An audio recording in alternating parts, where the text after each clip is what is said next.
आनंद समुद्र, प्रेम समुद्र, ज्ञान वैराग्य भक्ति ऐश्वर्य अनंत शक्तियों के स्वामी प्रभु श्री कृष्णचंद्र कृपा करके ऐसा अमृतमय उपदेश कर रहे हैं जो श्रद्धा विश्वास पूर्वक श्रवण करे, एकाग्रता पूर्वक महत्व बुद्धि रखकर मनन करे, ध्यान देने का विषय है। हम भगवद वाणी सुनते तो हैं पर एकाग्रता से नहीं सुनते और उसका मनन नहीं करते। देखो, भगवान ही हैं जो अपने रहस्य को बता सकते हैं। दूसरा विश्व ब्रह्मांड में जो जितना जाना वो अपने बुद्धि के विषय को जाना। अनंत महिमा संपन्न श्री भगवान का स्वरूप अगाध है, अनंत है। वो संपूर्णतया प्रकाशित हो जाए हमारी बुद्धि में, ये अलग बात है। हमारी बुद्धि उनको नहीं जान सकती। वो जितना जना रहे हैं उतना जानते जाओ तो अगाध समुद्र में अवगाहन करने लगोगे। जो ज्ञान के समुद्र हैं, प्रेम के समुद्र हैं, वैभव के समुद्र हैं, बल के समुद्र हैं। जैसे निर्मल जल भरा हुआ है पर ऊपर से उसमें काई फेन बुदबुदा है। अज्ञानी आदमी प्यास से प्यासा हुआ वहां पहुंचा, देखा यहां तो काई है, फेन है, बुदबुदा है, पानी शायद पीने योग्य नहीं है या है ही नहीं। अगर वो प्रयास करे और ऐसे करके काई फेन बुदबुदा को अलग करे तो निर्मल जल भरा हुआ है, उसकी प्यास बुझ जाए। ऐसे ही भगवान ने संसार समुद्र की रचना की और ऊपर से काई फेन बुदबुदा सतोगुण रजोगुण तमोगुण फैला दिया और अंतः में आप विराजमान हैं। सुख शांति आनंद का प्यासा जीव जब भगवत प्रेमी महात्माओं का आश्रय लेता है और उनके वचनानुसार चलता है, चलने का मतलब है काई फेन बुदबुदा हटाना, तो इसी असत संसार में सत सच्चिदानंद का साक्षात्कार करके वो तृप्तो भवति, अमृतो भवति, सिद्धो भवति, तृप्त हो जाता है, अमृत पदवी को प्राप्त कर लेता है, सिद्ध हो जाता है। पर होता क्या है, संत महापुरुषों के समीप जाने पर भी हम प्यासे के प्यासे रह जाते हैं, क्योंकि हमें फेन बुदबुदा काई ये दिखाई देता है। यदि हम अपने श्रद्धा विश्वास को अचल करके मायाकृत रचना को हटा करके देखें तो सच्चिदानंद प्रभु ही विविध रूपों में स्फुरित हो रहे हैं। ऐसा संतों के वचन श्रवण करके हम जान सकते हैं। प्रायः दुर्गमो महत्संगस्तु दुर्लभ हो, पर दुर्गमो नजदीक पहुंचने पर माया फेन बुदबुदा काई का दर्शन कराती है और पहुंचा हुआ प्यासा जीव समझता है यहां तो निर्मल जल नहीं भरा है।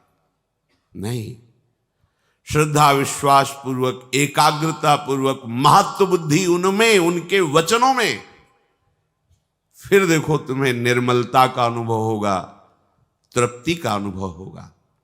श्री भगवान स्वयं श्री मुख से कह रहे हैं कि जब बात करो तो मेरी करो, बोधयंता परस्परम।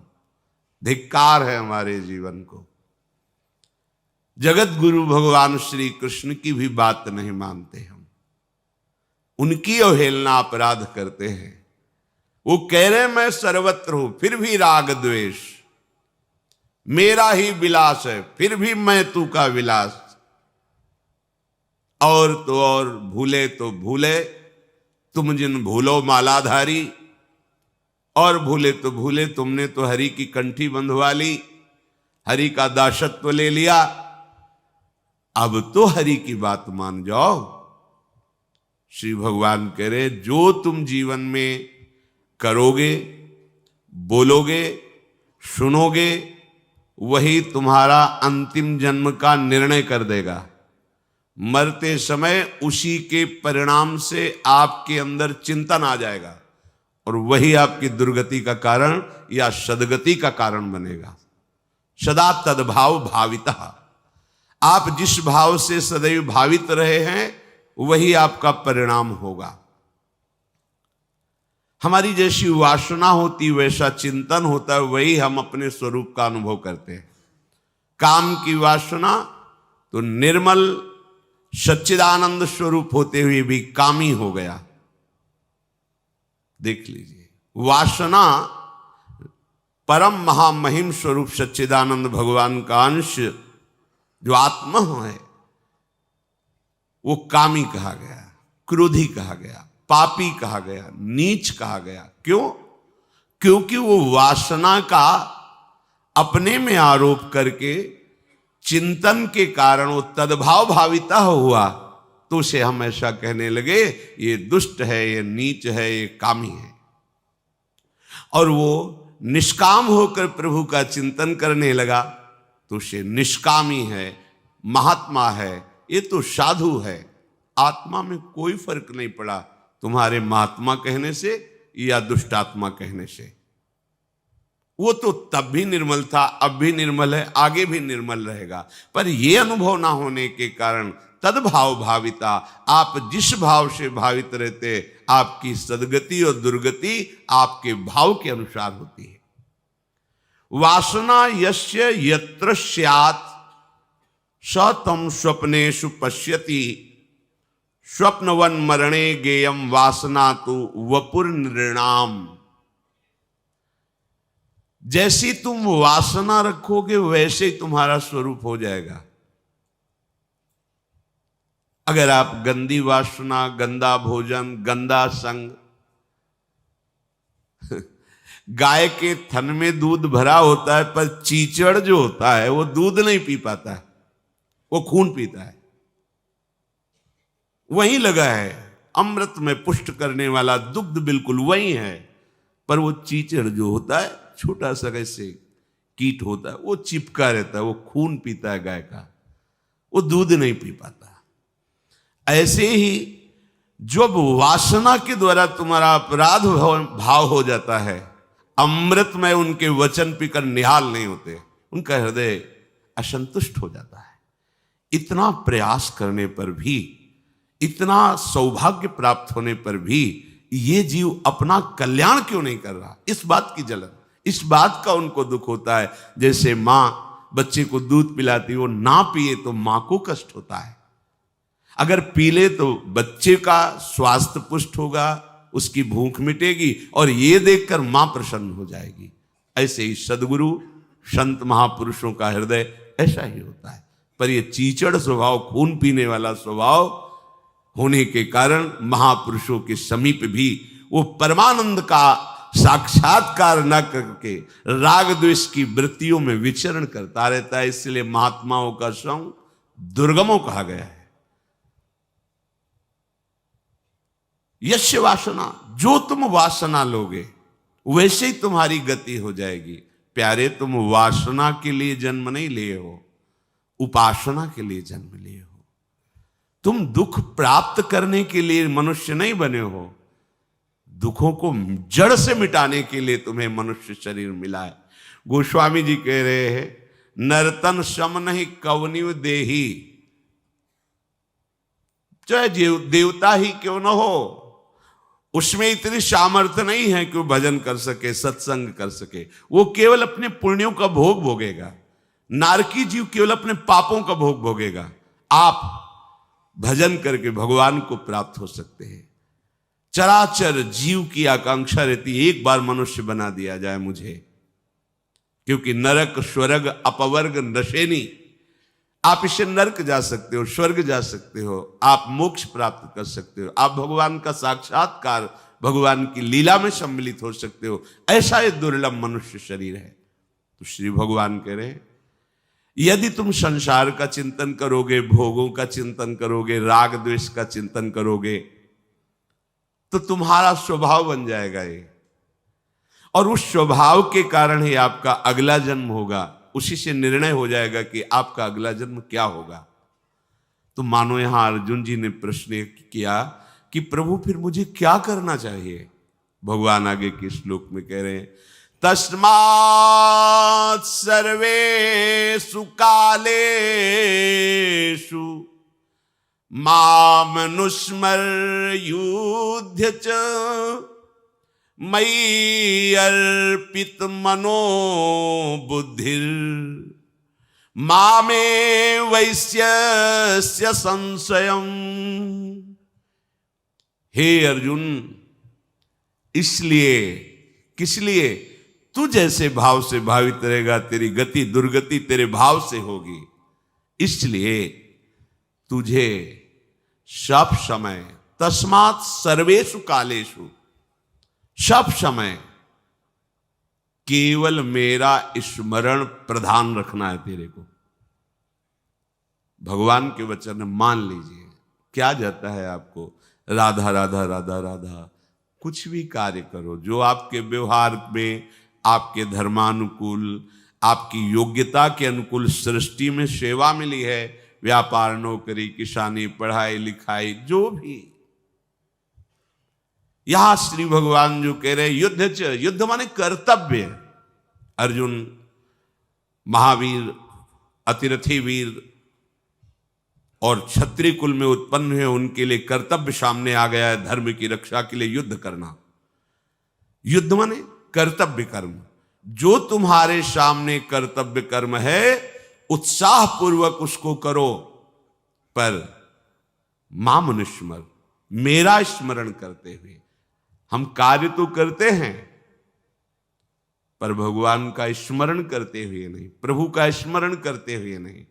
भोगों का स्मरण, उसके फल का स्मरण, या रागवृत्ति से या द्वेष वृत्ति से, दो से ही हम विचरण करते रहते हैं।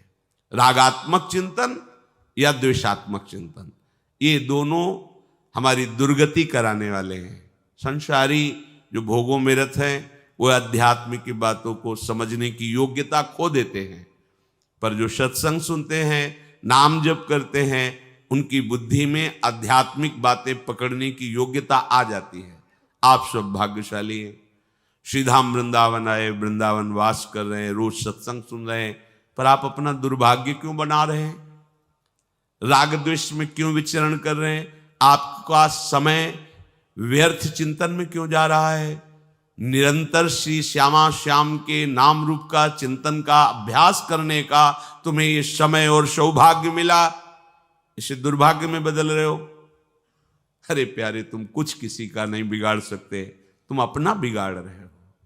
तुम कुछ किसी का नहीं बना सकते, अपना बना रहे हो। तुम जो भी करोगे वो तुम्हारे लिए है।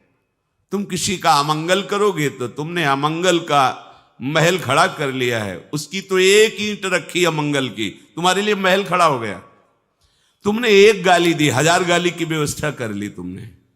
तुमने एक को पानी पिलाया तो तुम्हें 1000 बार प्यास बुझाने के लिए पानी मिलेगा। ये यहां का सिस्टम है, हमारे भगवान का कानून है।